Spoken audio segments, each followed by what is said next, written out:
एक गांव था सूरजपुर। ये गांव कभी उजाले के नाम से जाना जाता था, लेकिन पिछले 2 सालों से यहाँ बिजली नहीं थी। तूफान और आंधी ने गांव का ट्रांसफार्मर तोड़ दिया था और तब से सूरजपुर गांव अंधेरे में डूबा हुआ था। गांव की औरतें रोज कुएं से पानी भरती, थक जाती और एक दूसरे से अपने दुख बांटती।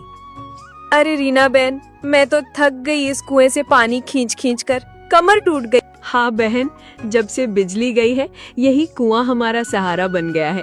पहले कोई देखता तक नहीं था। इधर कविता कपड़े धोते हुए बड़बड़ा रही थी। हे भगवान, पहले मशीन में डालकर मिनटों में कपड़े धुल जाते थे, अब हाथ से धो धोकर हालत खराब हो गई। इस वॉशिंग मशीन को तो बेच ही दूं। उसी समय सुनीता हाथ का पंखा झलते झलते अपनी सास से बोली, माँ जी, ये एसी किस काम का? 2 साल से धूल खा रहा है, इसे बेचकर पैसे ले आते हैं। शाम ढलते ही सूरजपुर पर गहरा अंधेरा छा जाता था। लोग अंधेरे के डर से जल्दी दरवाजे बंद कर लेते थे। एक रात राजेश ने अपनी पत्नी मीना से कहा, मीना, दरवाजा बंद कर दो, मैं छत पर सोने जा रहा हूँ। लेकिन तभी दरवाजे पर दस्तक हुई। मीना डर कर बोली, इतनी रात को कौन होगा? हो सकता है डाकू हों। और सच में अब अंधेरे का फायदा उठाकर गांव में चोर लुटेरों का डर बढ़ गया था। गांव वाले धीरे धीरे उम्मीद खोने लगे। एक दिन औरतें पेड़ के नीचे बैठी थीं, तभी सुनीता ने कहा, माँ जी, मैंने स्कूल में सोलर एनर्जी पढ़ी थी, इससे बिजली बनाई जा सकती है। सब हैरान रह गईं। सुनीता बोली, छत पर सोलर पैनल लगेंगे, सूरज की किरणों से चार्ज होंगे और बिजली देंगे। महंगे जरूर है, लेकिन यही एक सहारा है। अगले ही हफ्ते कुछ घरों ने सोलर पैनल लगवा लिए। अब उन घरों में पंखा, टंकी और लाइट चलने लगी।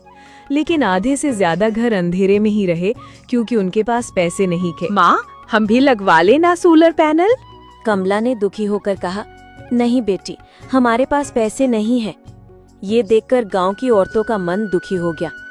फिर रीना ने कहा, हम क्यों ना सीधे बिजली दफ्तर जाकर मांग करें।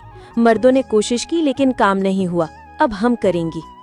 अगले दिन गांव की सभी औरतें बिजली दफ्तर पहुंची। कर्मचारी ने अंजलि से कहा, तुम फॉर्म भर सकती हो? अंजलि बोली, जी हाँ, और उसने अंग्रेजी में फॉर्म भर दिया। कर्मचारी दंग रह गया और बोला, 3 दिन बाद आना, सरकार जरूर मदद करेगी। और सचमुच कुछ हफ्तों बाद बिजली विभाग के लोग गांव पहुंचे, तार जुड़ने लगे, ट्रांसफार्मर ठीक हुआ और आखिरकार 2 साल बाद सूरजपुर गांव में बिजली लौट आई।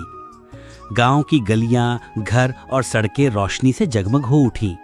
बच्चे खुशी से नाचने लगे, सूखी टंकियों में पानी आने लगा।